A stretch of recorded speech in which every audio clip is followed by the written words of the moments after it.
அஸ்ஸலாமு அலைக்கும் வரஹ்மத்துல்லாஹி வபரகாத்துஹு. இன்னைக்கு நம்ம எஸ்ஸர்னல் குர்ஆன்ல பேஜ் நம்பர் 23ல சுகுன் சம்பந்தமான பயிற்சி பாடங்களை பார்த்துட்டு இருக்கோம். இதுல இரட்டை எழுத்து பயிற்சி பாடம் பிளஸ் 3 எழுத்து பயிற்சி பாடம் மிங்குலாகி வந்திருக்கு.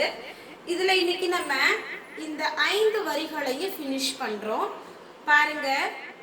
أعوذ بالله من الشيطان الرجيم بسم الله الرحمن الرحيم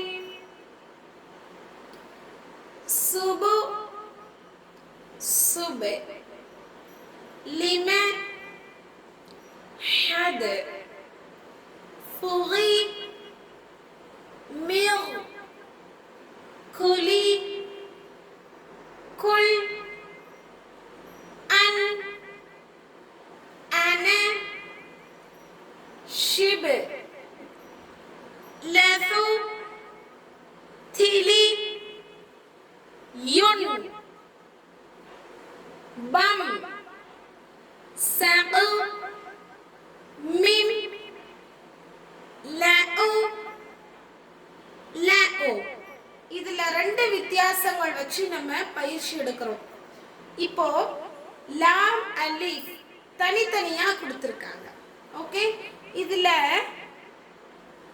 ஃபர்ஸ்ட் கொடுத்திருக்கிறது லாம், நெக்ஸ்ட் கொடுத்திருக்கிறது அலிஃப். இதுல ஈஸியா நம்மளால புரிஞ்சுக்க முடியும். லஊன்னு இது போல கொடுத்திருந்தா எப்படி நம்ம அதை ஓதணும் பாருங்க. ஃபர்ஸ்ட் ஜபர் எந்த கோட்டுக்கு நேரா வந்திருக்கோ அதுதான் லாம் அப்படின்னு நம்ம கணக்கெடுக்கணும். இப்ப பாருங்க, லாம் ஜபர் ல, அலிஃப் பேஷ் உ, ல உ. ஓகே, உது.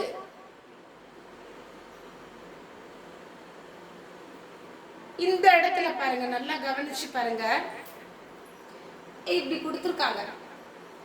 சோ இதுல எது லாம் எது அலிஃப் அப்படின்னு கண்டுபிடிக்கணும். பாருங்க, லி அ, இந்த கர்வ் தான் லாம் ஜெர் லி, இந்த கர்வ் அலிஃப் ஜபர் அ, லி அ. லிலி லிரி.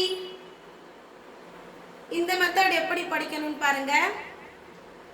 ல கத் லகத், ஃப கத் ஃபகத்,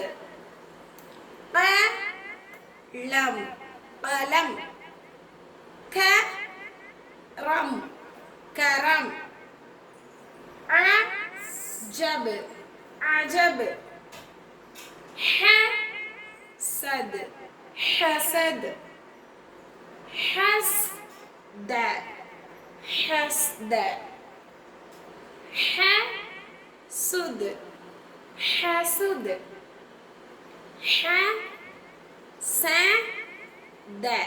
حسد، بدن بدن.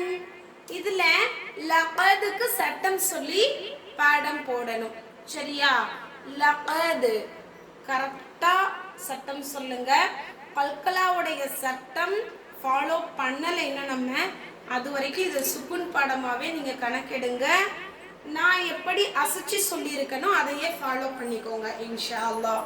ஓகேவா? கல்கலா சட்டம் தெரிஞ்சிருந்துச்சு, நான் நடத்திட்டேன் அப்படின்னா கல்கலாவுடைய சட்டத்தை ஃபாலோ பண்ணிக்கோங்க. ஓகே.